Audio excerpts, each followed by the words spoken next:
না কে নাই টলি তারা দূর করিয়ে রাখলে ভালো এখন তো তোরে আর পারে বেটা সালা ভাই টলি বেড়া বাজে মারবিলি তো ভাই বাজে মারবিলি সাই ফাতর এটার আর বাস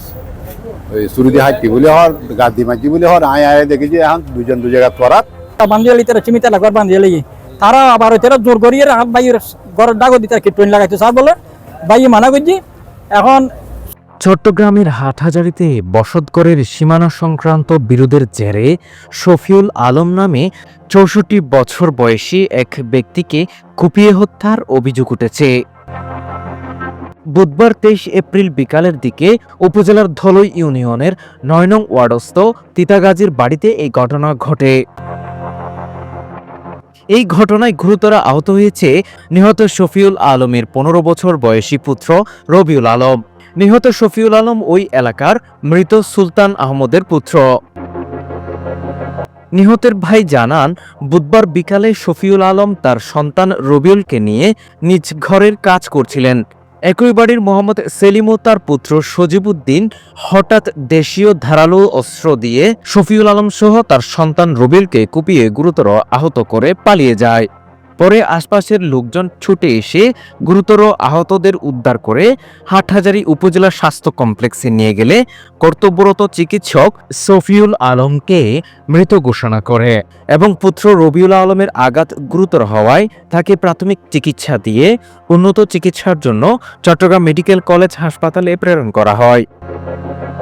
অন্যদিকে ঘটনার খবর পেয়ে হাটহাজারী সার্কেলের অতিরিক্ত পুলিশ সুপার কাজী মোহাম্মদ তারেক আজিজ ঘটনাস্থল পরিদর্শন করেন। পরে মডেল থানা পুলিশ উপজেলা স্বাস্থ্য কমপ্লেক্সে গিয়ে লাশের সুরতহাল প্রতিবেদন তৈরি শেষে ময়নাতদন্তের জন্য লাশ চমেক মর্গে প্রেরণ করা হয়। সংশ্লিষ্ট সূত্রে জানা গেছে, উক্ত ঘটনায় মামলার প্রস্তুতি চলছে। সেলিমিয়া জামাইলিয়া খামাইলিয়া তারপরে ইতার বউ ইতার ফোয়া শরীফ পেয়ে ইতার ফোয়া ইতার সাই ফাতর মারবিলি এখন ইতাতে লাতা ফোয়া ইবা আর পাই সিধে মিটিয়াই বেতা শুনো ইতা তো মানে আলে কত নাই বেতা সিধে ফোয়া ইতা মানে দিলে হইলে মানে সিধে সিধে সিধে ইতার এখন খোলা তো কই নয় আই আর পাইব সুরতাছিল আই সুরতাছিল আর ফোন করতে রাস্তা আর পারিবে কি না ইতার খালা বাজার ওই মারবিলি ইতার বাজা হাত বাইয়ের ঘরের ডাগো দিতে কি ট্রেন লাগাইতে স্যার বলে বাইয়ে মানা করছি এখন জামালের দে খামাল আর খামালের বাইফুত শরীফ তারা মারিয়ে মরি তারা মারিয়ে এখন তারা মাঝি আজ তো দেখি মা বউ এখন ফেলা দিয়ে মারিয়ে আর মাথা ফেলা দিয়ে তারপরে দিয়ে এখন তারা মেডিকেলে আইনি এর মধ্যে এখন বাই মারা গিয়ে আইন বিচার কাম সাইড এখন ওই দরবারে দেয় টনি বদলের তো একটা টনি বদলের সময় দিয়ে ওই টনি সেলিমুর ঘর ডাকো দিয়ে টনির লগে মিলের মিস্ত্রি তো সেলিমে আরো দুয়ে দূরে বাঁধা করে তো হয়তো আরো করা আগে পুরান দূর আছে তোর মেয়ে ঘর বাঁধি তো সমস্যা কি হয় না তোর দুয়ে দূরে বাঁধা বলে তো এখন ফটো দুই দিন পুণ্যি আই তো বিয়ের পরে নাকি না মিলেতে উঠতে আমি বাই নেওয়াছিলাম আমি বাড়ি দিয়েছিলাম লাস্টে বাইতে নাই তারা জামাল খামাল জামাল সেলিমের ফোয়া বউ ফোয়া দরিয়ার মানে তারা তো সিধে এটার আর বাস ওই সুরুদি হাইটি বলে হর গাদি মাঝি বলে হর আয় দেখি যে এখন দুজন দু জায়গা পরাত আয় ড্রাইভার এবারে কল দিয়ে জলদি ইনোর আগে দান মাথায় আরে আইতে আইতে জায়গা দুটো মরে গিয়ে গাড়িটা নিয়ে আসি দেখি ওই যেটা লাশ শফি উনি দেখতেছি মাথার মধ্যে ব্লাড জড়তে মানে উনি ক্লান্ত হয়ে গেছে চোখ টুক মানে ইয়ে বলতেছে এরকম মানে কাঁপতাছে তো আধা ঘন্টার মধ্যে বমি করি মানে জিলকার খামর দিয়ে উনি কি আর আবাস টাবাস নাই তখন দেখতেছি আবার আমরা রোডের মধ্যে একটা যানজট ছিল আমরা দ্রুত খুব চেষ্টা করছি খুব রিস্ক লইয়া আমরা গাড়িটা চালাইয়া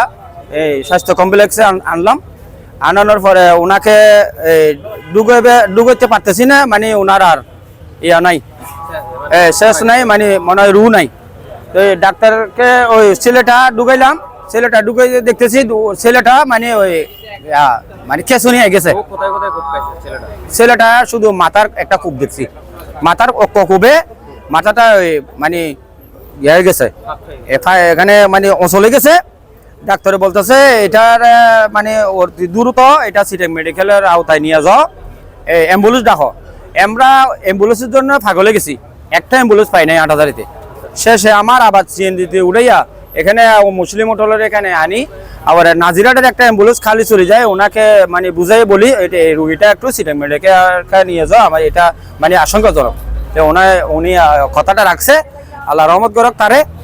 আমার সিএনজি থেকে উঠাই দিছি, তারপরে উনি চলে গেছে। এর সাথে ওর আম্মা গেছে, বাচ্চার আম্মাটা গেছে, বড় আম্মু গেছে, আর কেউ নাই দিবার মতো। দুটা মহিলা এখন কি করতেছে না করতেছে এটা আল্লাহ জানে।